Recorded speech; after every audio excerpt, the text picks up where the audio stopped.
So the main goal of this build is to turn Valby into a weapons platform. So the main reason why we're using Enduring Legacy. The build basically takes advantage of supply moisture to give her more critical hit rate and critical hit damage for weapons and for her abilities. So we're just focusing on that at the moment.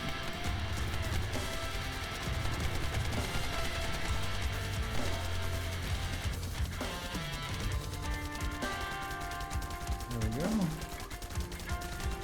Just want to make sure that we're always seeing that supply moisture indicator in the bottom right hand corner.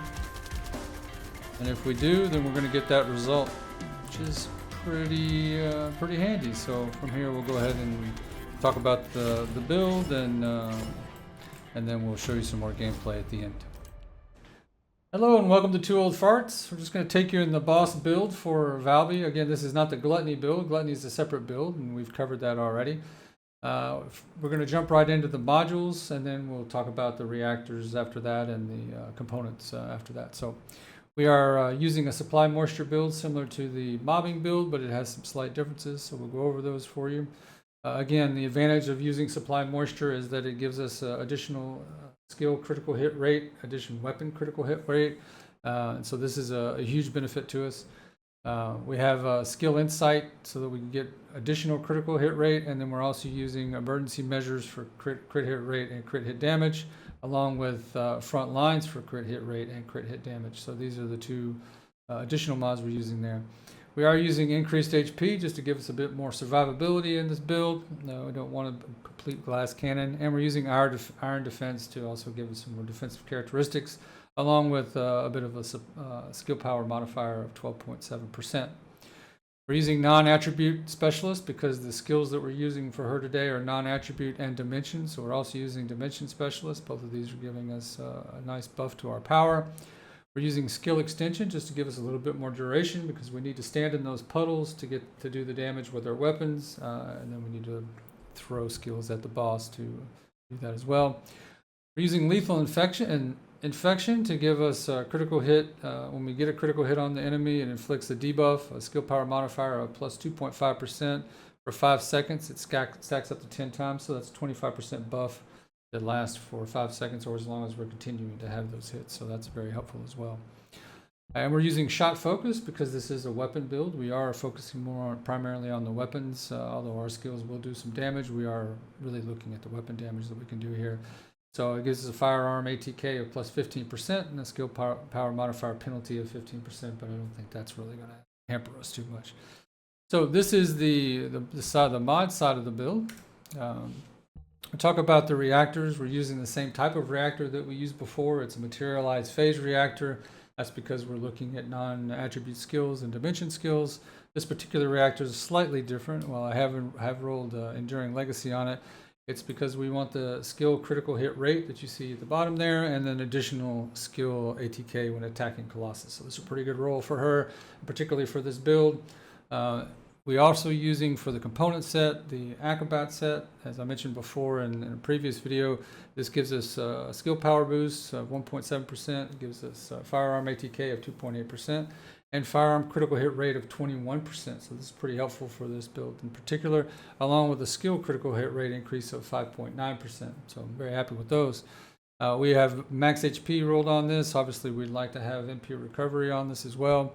And then shield recovery out of combat with max MP. We would, again, like to have either HP or MP recovery on all these, but take what we can get when we're grinding for these. MP recovery modifier on this one with the shield recovery in combat, and then shield recovery modifier with toxic resistance. So these are the components. As far as weapons are concerned, again, we are using Enduring Legacy, and we did use as a template, at least to start with, the Dry Bears templates. Shout out to him again. He does a great job with these.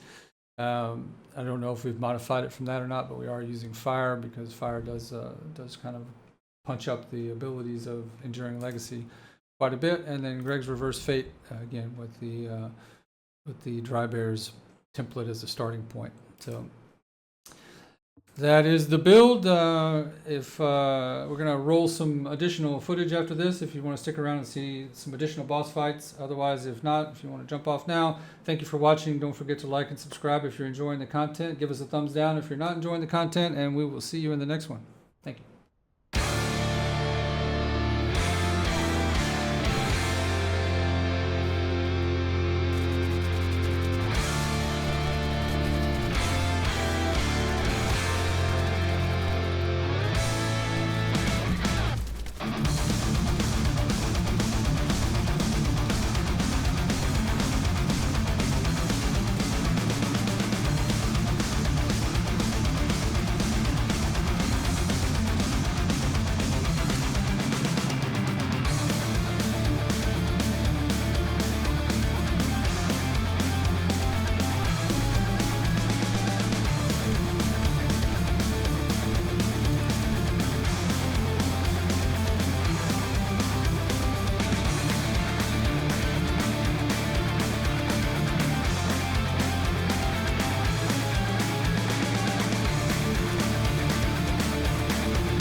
case there's a question about whether it's the same build or not.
or not the intercept, but the invasion stuff to reset, so I can actually play some of those missions and work on getting my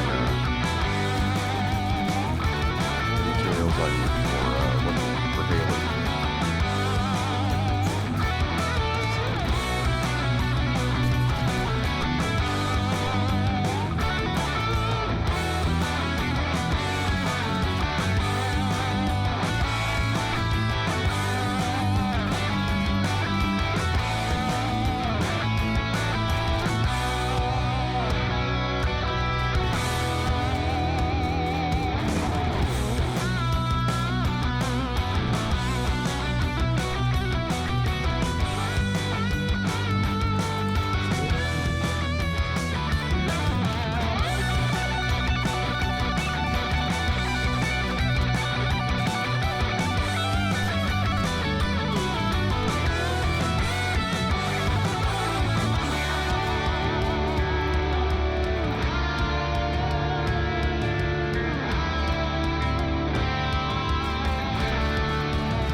Completely out of that shot.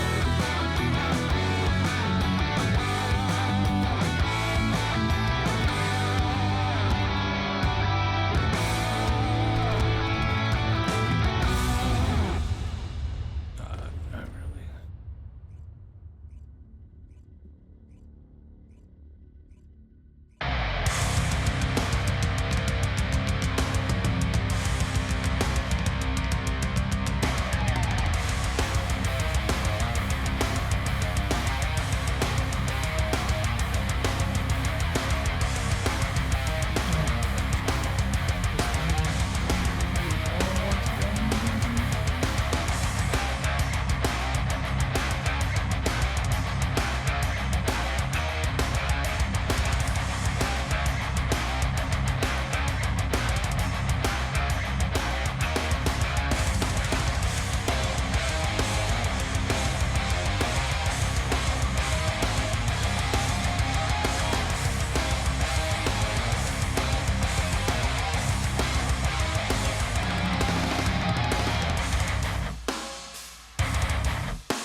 Here we go, here we go.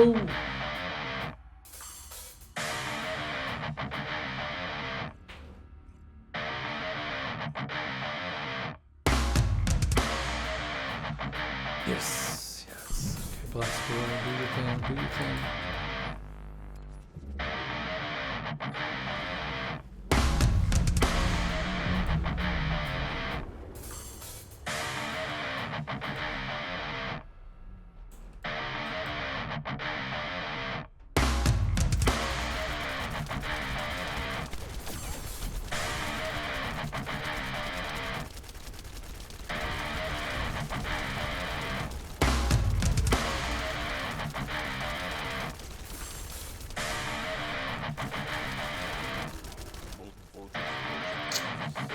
Of course you do, man. Of course you do.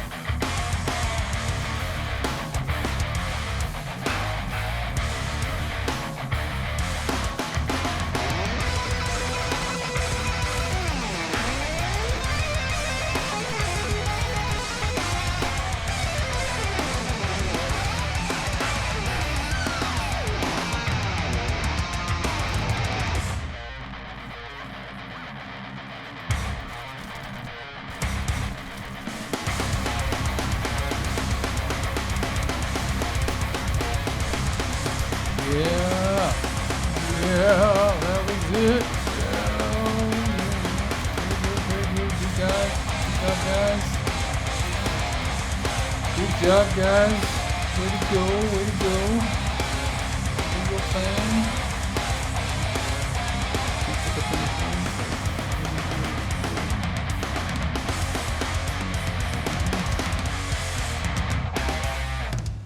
Look at the mods. Yep, there you go.